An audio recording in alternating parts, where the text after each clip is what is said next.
Assalamualaikum, salam sejahtera. Hari ini saya berpeluang untuk membuat inspection di sebuah rumah teres setingkat.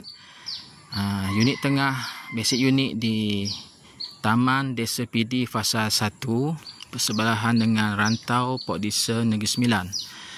So rumah ni dia freehold open. Keluasan dia land area 2065 atau 1300 square feet, build up around 900 square feet. Dia adalah 3 bilik tidur, 2 bilik air. So rumah ni di lorong 3. Ni pemandangan di bahagian hadapan rumah. Kawasan ni adalah kawasan mature area. Kita boleh nampak jiran dah start masuk. Apa yang best tentang rumah ni, sebelahnya dah ada jirang. Dan selang 1, 2, 3 buah rumah ni dia ada playground. Dan di sebelah playground tu adalah masjid. Kita pergi tinjau sekejap. Kelebihan utama rumah tadi, rumah yang kita tengok tadi tu berada dekat sana. Dekat tong sampah yang color kuning tu. Tong sampah yang color kuning tu. Di sini adalah masjid. Masjid Taman Desa PD, masjid baru Taman Desa PD. Di sebelah masjid ini adalah playground. Tu boleh nampak kanak-kanak bermain dekat playground tu. So dia hanya 3 lorong daripada pintu masuk. 3 lorong saja. Ini kelebihan dia. Masjid Taman Desa PD. So kita sambung, kita tengok balik rumah tu. Kita teruskan untuk tengok macam mana rupa dalam rumah ni.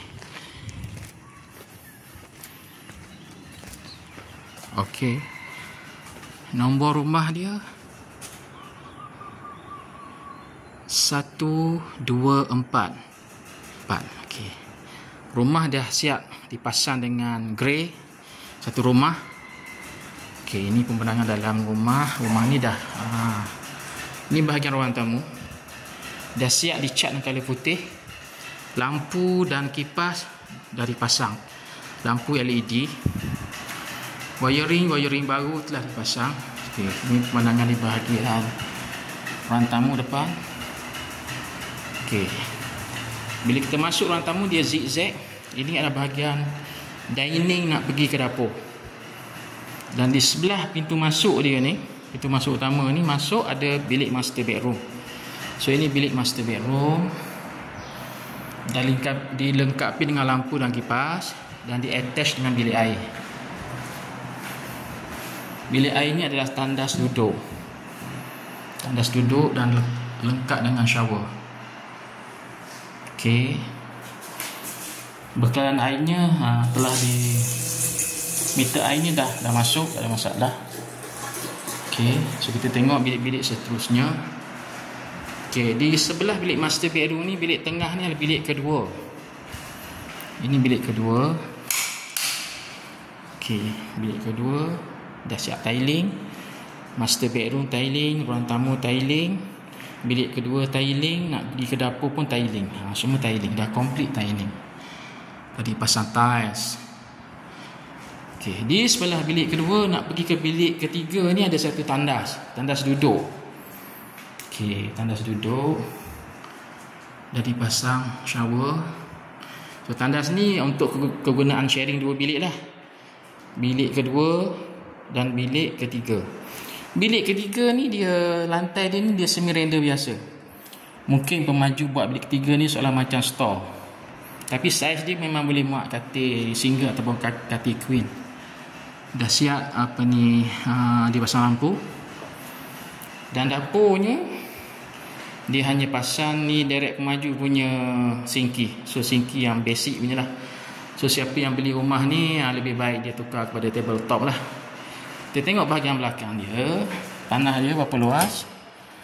Untuk fasa 1 ni, fasa lama ni, tanah di belakang dia ni dia pendek sedikit compare dengan fasa lama. Kalau compare dengan fasa baru, dia 10 kaki. Yang fasa lama ni dia 5 kaki saja. Ini 5 kaki punya tanah. Yang fasa baru 10 kaki. Itu je beza dia. Pasal lama 2065 1300 square feet. Tanah belakang dia 5 kaki. Kalau pasal baru tu tanah belakang dia 10 kaki 2070. Itu je beza dia. So ini keadaan di bahagian dapur. So dengan kelebihan rumah ini, dia berjiran dengan masjid. Dalam langkah lebih kurang 50 langkah kita dah sampai ke masjid. So bagi sesiapa yang berkeinginan untuk berjiran dengan masjid baru Taman Desa PD, so rumah ni sangat sesuai. Mungkin motor atau kereta dah parking kat rumah je lah, jalan kaki pergi ke masjid. So bagi sesiapa yang berminat untuk memiliki rumah di Taman Desa PD Fasa 1 2065 1300 square feet, 3 bilik tidur, 2 bilik air, freehold, open title, semua bangsa boleh beli. Bolehlah menghubungi saya di talian 0129185187, 0129185187, Encik Wan Property Agent, niagahartanah.com. Sekian, terima kasih. Assalamualaikum.